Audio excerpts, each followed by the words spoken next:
నమస్కారం, సుఖీభవకు స్వాగతం. ఈరోజు సుఖీభవలో ఉప్పుతో కిడ్నీలకు పెనుముప్పు, వీగన్ ఆహారంతో శారీరక వయసు తగ్గుతుందా, హై బీపీని అదుపులో ఉంచే ఆహారాలివే, మెడలో నొప్పి ఎంతకీ తగ్గటం లేదా, ఇంకా హెల్త్ టిప్. ఉప్పు మన ఆహారానికి రుచిని అద్దే మాట నిజమే, కానీ మనం ఆ రుచికి అతిగా అలవాటు పడిపోయి ప్రతిరోజు ప్రతి పూట ప్రతి పదార్థంలో అవసరానికి మించి ఉప్పును తినేస్తూ పోతే రకరకాల అనారోగ్య సమస్యలు వచ్చి పడతాయి. మితిమీరిన ఉప్పు వాడకం వల్ల ముఖ్యంగా రక్తపోటు పెరిగిపోతుంది. రక్తపోటు పెరగటం అంటే కిడ్నీలు, గుండె, మెదడు వంటి కీలక అవయవాలు ప్రమాదంలో పడ్డట్టే. ఉప్పు వాడకం ఎక్కువైతే రక్తంలో సోడియంతో పాటు నీటి శాతం కూడా పెరిగిపోతుంది. ఈ వ్యర్థాలను వడబోయటం అనేది మన కిడ్నీలకు భారంగా మారుతుందని చెబుతారు నిపుణులు. ఈ నేపథ్యంలో ఉప్పు వాడకంతో కిడ్నీలకు ఎలా ముప్పు పెరుగుతుందో, ఉప్పు వాడకంలో మనం ఎలాంటి జాగ్రత్తలు తీసుకోవాలో ఇప్పుడు తెలుసుకుందాం. కూరల్లో తగినంత ఉప్పు లేకపోతే తినలేం. ఉప్పు కాస్త తక్కువైనా ఆ వంటకం రుచిగా ఉండదు. అలాని రుచి కోసం ఉప్పును అతిగా వాడితే అది మన ఆరోగ్యానికి పెను ముప్పుగా పరిణమిస్తుంది. ఉప్పును అతిగా తింటే ముంచుకొచ్చే తొలి ముప్పు రక్తపోటు పెరిగిపోవటం, ఆపై అది కిడ్నీలు దెబ్బతీయటం మొదలుకొని గుండె జబ్బులు, పక్షవాతం వరకు ఎన్నో రకాల సమస్యలను తెచ్చిపెడుతుంది. ముఖ్యంగా పరిమితికి మించిన ఉప్పు వాడకం అనేది కిడ్నీలకు పెను ముప్పుగా పరిణమిస్తుంది. ఉప్పును ఎక్కువగా తీసుకోవటం వల్ల రక్తంలో సోడియం పాళ్ళు పెరుగుతుంది. దీంతో సోడియం శాతాన్ని నియంత్రించటానికి రక్తంలో నీటి శాతం పెరుగుతుంది. ఇది క్రమంగా రక్తనాళాల గోడలపై ఒత్తిడిని పెంచుతుంది. ఈ పరిణామం మూలంగా రక్తనాళాల్లోని క్యాపిలరీలు అనే అతి సన్నటి కేశ నాళికలు చిట్లిపోయే ప్రమాదం ఉంటుంది. రక్తంలో ఓవైపు సోడియం, మరోవైపు నీటి శాతం పెరగటంతో వీటిని వడపోయటానికి కిడ్నీలు ఎక్కువగా శ్రమించాల్సి వస్తుంది. ఇవన్నీ దీర్ఘకాలంలో కిడ్నీలు దెబ్బతినిపోయేలా చేస్తాయని చెబుతారు నిపుణులు. కిడ్నీ జబ్బుల్లో మనం చూసుకుంటే ప్రధానమైన కారణాలు వచ్చి షుగర్ కానీ బీపీ కానివ్వండి. వీటిల్లో మనకి లైఫ్ స్టైల్ చేంజెస్ అంటారు. మనకి పరమైన మార్పుల వల్లనే ఎక్కువగా మన కిడ్నీకి సంబంధించిన జబ్బులు అనేటివి చూస్తున్నాం. వీటిలో ప్రధానమైనది షుగర్, బీపీ. వీటి రెండిటికి ప్రాధాన్యత ఎక్కువ ఉందన్నమాట. సో ఈ ఉప్పు యొక్క ఎఫెక్ట్ ఎలా ఉంటుందంటే, మనకి ఉప్పులో ఉండేది సోడియం క్లోరైడ్ అంటారు. ఆ సోడియం అనేది మనకి రక్తపోటుని పెంచేదానికి ఎక్కువగా దోహదపడుతుంది. అదే కాకుండా ఆ యొక్క ఎఫెక్ట్, ఆ బ్లడ్ ప్రెషర్ యొక్క ఎఫెక్ట్ కిడ్నీలో మనకి గ్లోమెరులస్ అనే ఫ్యాక్టర్ ఒక కాంపోనెంట్ ఉంటుంది. అంటే కిడ్నీలో ఒక యూనిట్ని నెఫ్రాన్ అంటారు. ఆ నెఫ్రాన్లో ప్రధానమైన భాగం గ్లోమెరులస్ అంటారు. ఈ గ్లోమెరులస్ అనేది ఏంటంటే రక్తాన్ని ఫిల్టర్ చేసే ప్రధానమైన భాగం. అది ఏం చేస్తుందంటే ప్రెషర్ని కూడా కంట్రోల్ చేయడానికి దోహదపడుతుంది అన్నమాట. సో ఎప్పుడైతే మనకి ఉప్పు వల్ల బీపీ అనేది పెరుగుతుందో కిడ్నీలో ఉండే ప్రెషర్, ఇంట్రాగ్లోమ్యులర్ ప్రెషర్ అంటారు, అది కూడా పెరగడం జరుగుతుంది. సో వీటి వల్ల ఏంటంటే పోను మన కిడ్నీ యొక్క ప్రభావం యొక్క ఎఫెక్ట్ అనేది తగ్గుతుంది, పనితీరు అనేది తగ్గుతుంది, ఫిల్టరింగ్ కెపాసిటీ అనేది తగ్గుతుంది. పోగ దీనివల్ల ఏంటంటే కిడ్నీ యొక్క పనితీరు తగ్గడం జరుగుతుంది. కిడ్నీలో ఉండే నెఫ్రాన్లు ఇప్పుడు సుమారుగా మిలియన్స్ ఆఫ్ నెఫ్రాన్స్ ఉంటాయి కిడ్నీలో. వీటిల్లో పోగ ఈ ప్రెషర్ యొక్క ఎఫెక్ట్ వల్ల ఈ నెఫ్రాన్స్ అనేటివి డ్యామేజ్ పోతూ జరుగుతూ ఉందన్నమాట. సో దీనివల్ల ఏంటంటే ఒక 10 సంవత్సరాలు లేక 20 సంవత్సరాల తర్వాత కిడ్నీ పనితీరు ముందు కిడ్నీ పనిచేసే దాంతో పోలిస్తే ఒక 50-60% పనితీరు అనేది తగ్గడం జరుగుతుంది. అన్లెస్ మనం ఆ బీపీని కంట్రోల్లో ఉంచుకోవడం, సాల్ట్ ఇంటేక్ని అంటే ఉప్పు తీసుకునే మోతాదుని తగ్గించకపోతే పోను 2 కిడ్నీలు డ్యామేజ్ అయిపోయి డయాలసిస్ చేసే సిచ్యువేషన్కి వస్తుంది అనమాట. ఉప్పు యొక్క ఎఫెక్ట్ ప్రధానంగా మన శరీరం మీద బీపీ పెంచడానికి పనిచేస్తుంది. ఈ బీపీ యొక్క ఎఫెక్ట్ కిడ్నీ పనితీరు మీద కూడా ప్రభావాన్ని చూపుతుంది అనమాట. అతి సర్వత్రా వర్జయేత్ అంటారు. ఇది ఉప్పుకు అతికినట్టు సరిపోతుంది. ఆహారంలో ఉప్పు వాడకం ఎక్కువైతే రక్తపోటు పెరుగుతుంది. ఫలితంగా గుండె జబ్బు, పక్షవాతం ముప్పులు పెరిగిపోతాయి. కాబట్టి ఉప్పు వాడకాన్ని తగ్గించాలని నిపుణులు చాలా కాలంగా చెబుతున్నారు. దీన్ని కొద్ది మోతాదులో తగ్గించినా పెద్ద ఫలితం కనపడుతుంది. రోజుకి 3 గ్రాముల ఉప్పు వాడకాన్ని తగ్గిస్తే పక్షవాతం, గుండెపోట్ల ద్వారా సంభవించే మరణాల రేటు 75-80% పడిపోయినట్టు ఫిన్లాండ్లో జరిగిన అధ్యయనంలో తేలింది. ప్రపంచ ఆరోగ్య సంస్థ సిఫార్సుల ప్రకారం అన్ని రకాల ఆహార పదార్థాల నుంచి రోజుకి 5 గ్రాముల కన్నా ఎక్కువ ఉప్పును తీసుకోకూడదు. కానీ మన దేశంలో రోజుకి సగటున 9 నుంచి 12 గ్రాముల వరకు తింటున్నారు. ఉప్పు మూలంగా శరీరంలోంచి నీరు బయటకు పోకుండా లోపలే ఉండిపోతుంది. దీంతో రక్తం పరిమాణం పెరుగుతుంది. దీన్ని పంపు చేయటానికి గుండె మరింత బలంగా పనిచేయాల్సి వస్తుంది. ఎక్కువగా ఉన్న సోడియాన్ని బయటకు పంపించటానికి మూత్రపిండాలపైన అధిక భారం పడుతుంది. సోడియం వాడకాన్ని రోజుకి సుమారు 2.2 గ్రాములు తగ్గిస్తే 10 ఏళ్ల కాలంలో 2.8 లక్షల నుంచి 5 లక్షల మంది ప్రాణాలను కాపాడగలిగే అవకాశం ఉందని నిపుణులు చెబుతున్నారు. ఉప్పు వాడకం మీద గైడ్లైన్స్ అనేటివి ఉన్నాయి. దీంట్లో ఏంటంటే ఓవరాల్గా మనకి సోడియం క్లోరైడ్ అనే ఉప్పు ద్రవణం అనేది 5 గ్రాములకు మించి తీసుకోకూడదు. అది ఓవరాల్గా ఆహారం మనకి 24 గంటల భోజనంలో కలుపుకొని మొత్తం మీద తీసుకోవాల్సిన ఉప్పు ఇది. సో వీటిల్లో ఇంకా ప్రధానంగా ఏంటంటే మనకి ప్రాసెస్ ఫుడ్స్ అంటారు. ఫర్ ఎగ్జాంపుల్ మనకి చిప్స్ కానీ బిస్కెట్స్ కానీ వీటిల్లో ఏంటంటే ఉప్పు అనేది ఆల్రెడీ దాంట్లో యాడ్ చేయబడి ఉంటుంది. సో అందువల్ల మనం ఎంత ఉప్పు తీసుకుంటున్నాం అన్నది మెజర్ చేయడం కష్టమవుతుంది ఇలాగ మనకి ప్రాసెస్ ఫుడ్స్ తీసుకున్నందువల్ల. సో అందువల్ల నా యొక్క ప్రధానమైన అడ్వైస్ ఏంటంటే ఇలాంటి ఫుడ్స్ని అవాయిడ్ చేయడం. తర్వాత వంట చేసే దాంట్లో చాలా తక్కువ మోతాదులో ఉప్పు తీసుకునగలిగితే ఓవరాల్గా మనం తీసుకున్న ఉప్పు మోతాదుని తగ్గించుకోగలవచ్చు. కిడ్నీకి సంబంధించి ఇబ్బంది ఆల్రెడీ మొదలై ఉన్నవాళ్ళు లేకపోతే గుండెకి సంబంధించి ఇబ్బంది ఉన్నవాళ్ళు ఇంకా ఉప్పు తీసుకోవడాన్ని తగ్గించడం మంచిది. అలాంటి ఇబ్బంది ఏమీ లేని వాళ్ళు కూడా 30 ఏళ్ళు దాటిన తర్వాత లైఫ్ స్టైల్ చేంజెస్ అంటారు, అంటే జీవనపరమైన మార్పులు ఫాలో చేయాల్సిన వాళ్ళలో ఉప్పు అట్లీస్ట్ 5 గ్రాముల కంటే తక్కువ మెయింటైన్ చేయాల్సిన అవసరం ఉంది. సో దీంతో పాటు చిన్న చిన్న మార్పులు అనేటివి రెగ్యులర్ ఎక్సర్సైజ్ చేయడం. వారానికి 5 రోజుల్లో ఒక రోజుకి 30 నిమిషాలు, అంటే వారానికి అట్లీస్ట్ 150 నిమిషాలు అట్లీస్ట్ చిన్నపాటి వాకింగ్ కానీ, రెగ్యులర్గా ఎక్సర్సైజ్ చేసేవాళ్ళు ఇంకా ఎక్సర్సైజ్ డ్యూరేషన్ పెంచుకోవడం కానీ నిదానంగా. సో ఈ రకమైన లైఫ్ స్టైల్ చేంజెస్ మార్పులు చేసుకున్నందువల్ల మనకి బీపీ కానీ లేకపోతే ఓవరాల్గా శరీరం యొక్క బరువుని కానీ నియంత్రణలో ఉంచుకోవచ్చు. చాలామందికి ఏంటంటే మిస్కన్సెప్షన్ ఒకటి ఉంది, ఏంటంటే మనకి కిడ్నీకి సంబంధించి ఇబ్బంది ఉన్న వాళ్ళు పూర్తిగా ఉప్పు మానేయాలి, అసలు ఉప్పు తీసుకోకూడదని. అది తప్పండి. అలాగే ఉప్పు పూర్తిగా మానేయడం కూడా మంచిది కాదు.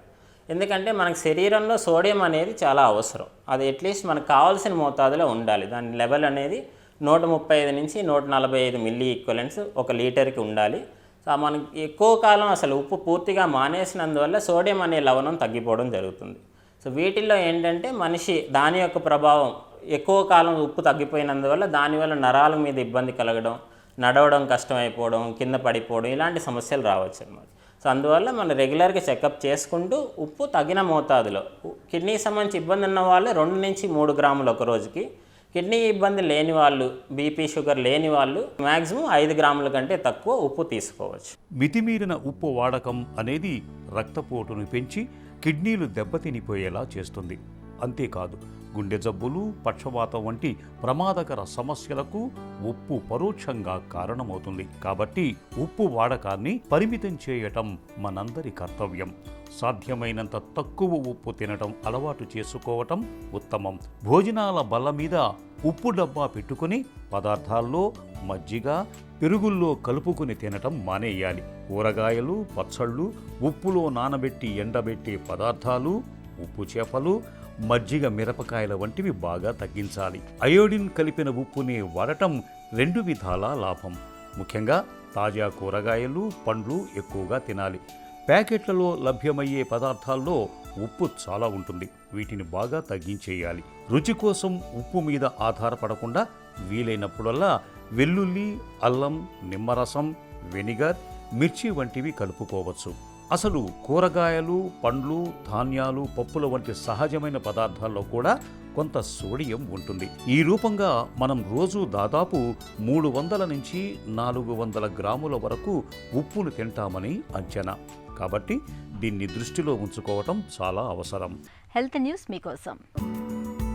వీగన్ ఆహారం తీసుకోవటం వల్ల వాస్తవ వయసు కన్నా శారీరక వయసు తగ్గే వీలు ఉందని అమెరికాలోని స్టాన్ఫోర్డ్ విశ్వవిద్యాలయానికి చెందిన శాస్త్రవేత్తలు పేర్కొంటున్నారు. వీగన్ ఆహారం వల్ల శారీరక అవయవాలు, వ్యవస్థలు యవ్వనాన్ని సంతరించుకుంటాయని వారు చెబుతున్నారు. పరిశోధనలో భాగంగా 21 మంది ఏకరూప కవలలపై 8 వారాల పాటు పరిశోధన జరిపారు.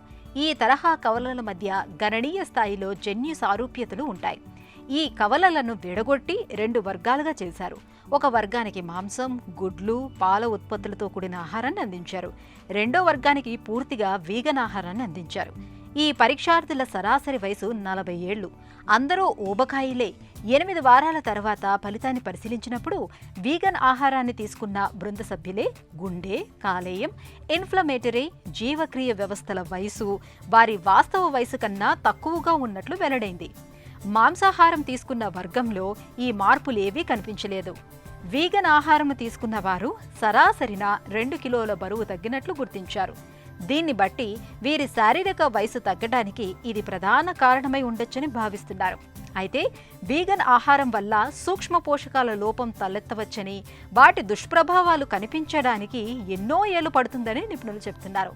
ఉదాహరణకు వీరిలో B12 విటమిన్ లోపిస్తుందని, దాన్ని సప్లిమెంట్ల రూపంలో తీసుకోకపోతే శరీరంలో నాడీ వ్యవస్థకు హాని జరిగే అవకాశం ఉంటుందని పరిశోధకులు వివరిస్తున్నారు. రక్తపోటు కొండెక్కుతుందని తెలియగానే మనలో చాలా మంది ఉప్పు వాడకాన్ని తగ్గించేస్తారు. ఒకందుకు ఇది మంచిదే. అయితే అంతటితో అయిపోదు. ఉప్పును తగ్గించడంతో పాటు రోజువారీ ఆహారపు అలవాట్లలోనూ తగిన మార్పులు చేర్పుల్ని చేసుకోవాల్సి ఉంటుంది. ఎందుకంటే సహజ సిద్ధమైన ఆహారాల్లోనూ కొంత మోతాదులో ఉప్పు ఉంటుంది. అలాగే కొన్ని రకాల ఆహారాలను తక్కువగా తీసుకోవాలి. మరికొన్నింటిని పూర్తిగా పక్కన పెట్టాల్సి ఉంటుంది.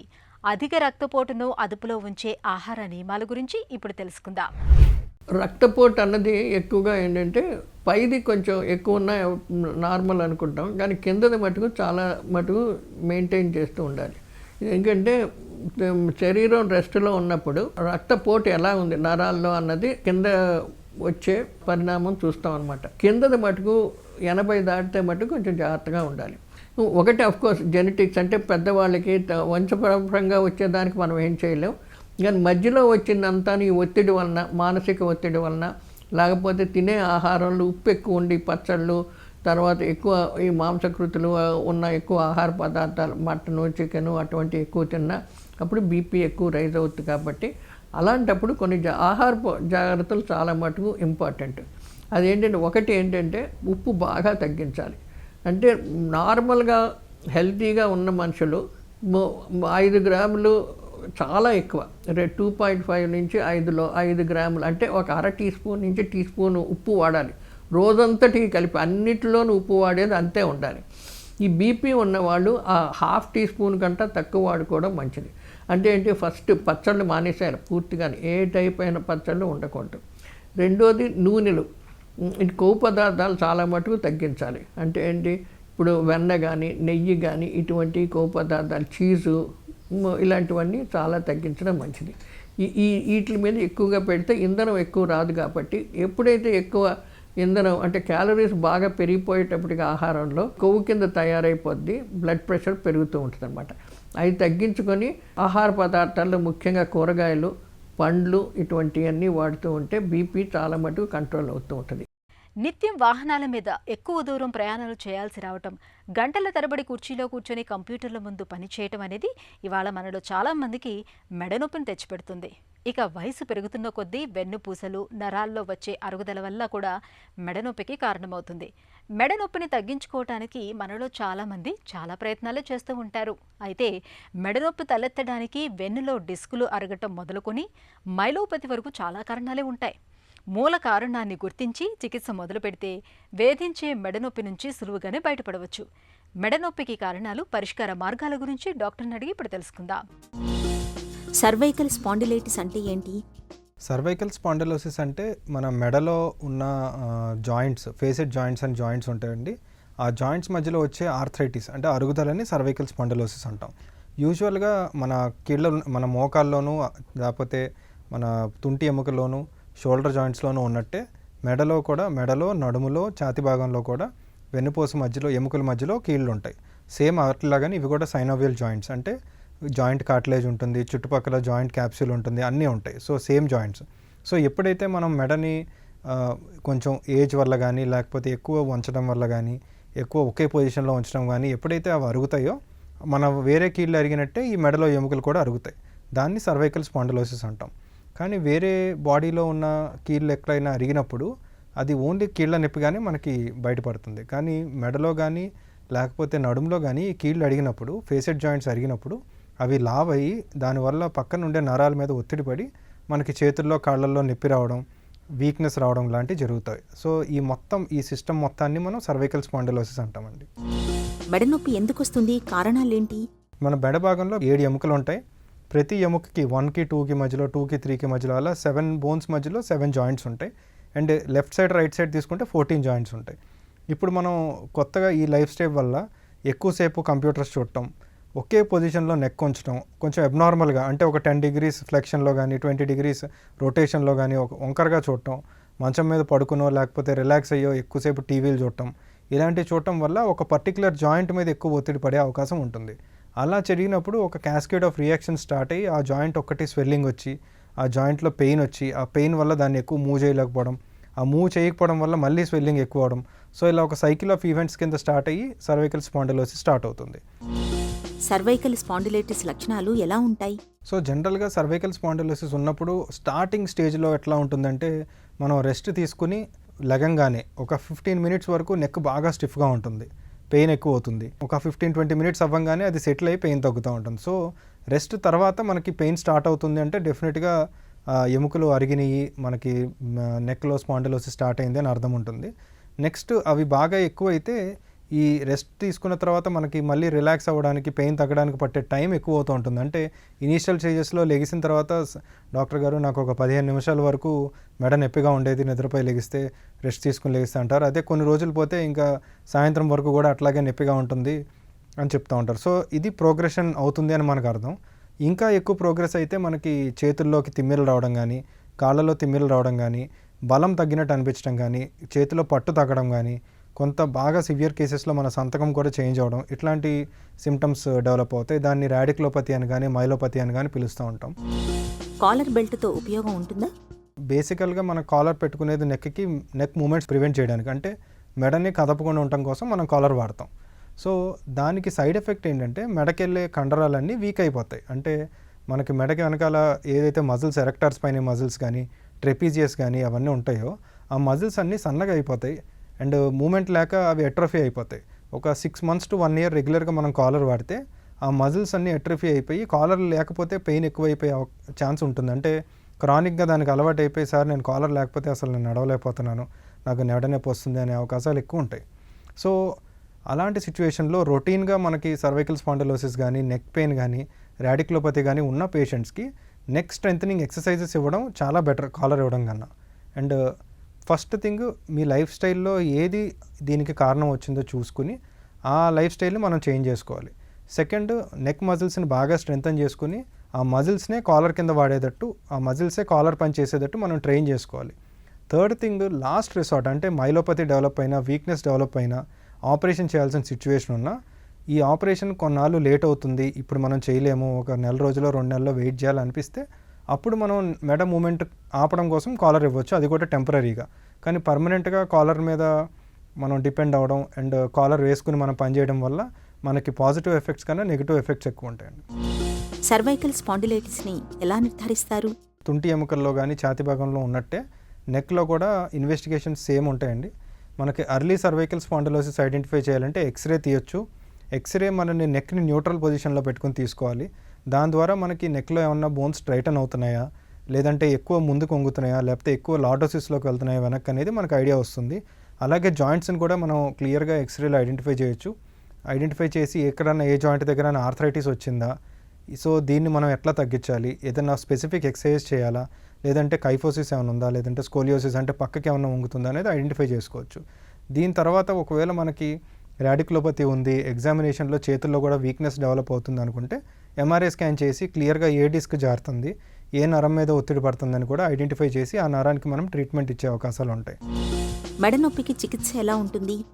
సో సర్వైకల్ స్పాండిలోసిస్లో మేజర్ థింగ్ మనం prevention, avoid smoking, regular exercise, long time ఒక పొజిషన్లో సిట్టింగ్ అవాయిడ్ చేయాలి. వర్క్ రిలేటెడ్ ఎటికెట్ ఎట్లా ఉంటుంది అనేది మనం ఒక డాక్టర్ని అడిగి కానీ లేకపోతే ఫిజియోథెరపిస్ట్ని అని కానీ తెలుసుకుని మనం బయట ఫుడ్స్ అవాయిడ్ చేసి స్లీప్ మంచిగా చేసుకుంటే డెఫినెట్గా సర్వైకల్ స్పాండిలోసిస్ని ప్రివెంట్ చేయొచ్చు. ఇలా ప్రివెంట్ చేయలేని పక్షంలో లాస్ట్ స్టేజెస్లో మనకేమన్నా బాగా నర్వ్ ఇంజరీ కానీ మైలోపతి కానీ వచ్చినప్పుడు దాన్ని ట్రీట్ చేయడానికి వేరియస్ ట్రీట్మెంట్స్ ఉన్నాయి. అర్లీ స్టేజెస్లో మనం అల్ట్రాసౌండ్ గైడెడ్ రూట్ బ్లాక్స్ కానీ బ్రేకిల్ ప్లెక్సస్ ఇంజెక్షన్స్ కానీ ఇచ్చి ఆ నొప్పి తగ్గియచ్చు. మన బాడీకి టైం ఇవ్వచ్చు వాటిని హీల్ చేసుకోవడానికి. ఇట్లాంటి కుదరనప్పుడు మనం సర్జికల్ ఇండికేషన్స్ కూడా వెళ్ళొచ్చు. ఎండోస్కోపిక్ సర్జరీస్, రోబోటిక్ సర్జరీస్ చాలా ఉన్నాయి. Very very very minimal invasive, very minimal damage చేసి మ్యాక్సిమం రిజల్ట్ తీసుకురావడానికి. అఫ్ కోర్స్ అది లాస్ట్ రిసార్టే, బట్ మన పాపులేషన్ వల్ల ఈవెన్ అది ఎంత రేర్ అయినా సరే మనకి నెంబర్స్ చాలా ఎక్కువగా వస్తూ ఉంటాయి. సో అలాంటివి ట్రీట్ చేయడానికి, అలాంటి పేషెంట్స్ని ట్రీట్ చేయడానికి కూడా మంచి అవకాశాలు, సర్జికల్ టెక్నిక్స్ ఉన్నాయి మనకి. మెడ నొప్పిని నివారించుకోవటం ఎలా? ప్రివెన్షన్ సర్వైకల్ స్పాండలోసిస్లో మనం 20 years ఆఫ్ లైఫ్ అప్పటి నుంచి మనం జాగ్రత్తగా చూసుకుంటే స్పాండలోసిస్ పర్సే ప్రివెంట్ చేసే అవకాశం చాలా ఎక్కువ ఉంటుందండి. Good life style, good food habits and avoid long time sitting. ఇప్పుడు వర్క్ ఫ్రమ్ హోమ్ వల్ల చాలామంది, ఇప్పుడు పర్టికులర్లీ యూఎస్లో క్లయింట్స్ ఉన్న వాళ్ళు నైట్ అంతా అబ్నార్మల్ పొజిషన్స్లో కూర్చుంటాం, అలా పడుకుని పనిచేయడం, ఇలాంటి చేయడం వల్ల నెక్ పెయిన్స్, బ్యాక్ పెయిన్స్, అలాగే ఒబిసిటీ కూడా, మనకి తిరగడం తక్కువైపోవడం వల్ల లావు కూడా అయిపోతున్నారు. ఇలాంటి వల్ల మనకి అట్లీస్ట్ ఒక 5 to 10 years తర్వాత బాడీ మీద irreparable damage and very bad effects జరుగుతాయండి. సో ఇలాంటివి మనం ముందే ఐడెంటిఫై చేసుకుని వాటిని ఎట్లా ప్రివెంట్ చేయాలనేది మనం చూసుకోవాలి. మెడనొప్పితో బాధపడుతున్నప్పుడు మూల కారణాన్ని గుర్తించడం చాలా ముఖ్యం. మనం కూర్చునే పనిచేసే తీరుతెన్నులో లోపాలు ఉంటే వాటిని సరిచేసుకోవాలి. వెన్నులోని పూసల మధ్య అరుగుదల ఉన్నప్పుడు వాటికి తగిన వైద్యం తీసుకోవాలి. అప్పుడే మెడనొప్పి నుంచి మనం బయటపడొచ్చు. ఇక ఈరోజు కార్యక్రమాన్ని ముగించే ముందు ఒక చిన్న చిట్కా మీకోసం. ఒంట్లో వేడి ఎక్కువగా ఉందని అనిపిస్తున్నప్పుడు రాత్రిపూట గ్లాసు నీటిలోకి 2 చెంచాల ధనియాల్ని వేసి నానబెట్టండి. ఈ నీటిని ఉదయాన్నే తాగండి. తరచూ ఇలా తాగుతూ ఉంటే ఒంట్లో వేడి క్రమంగా తగ్గుతుంది.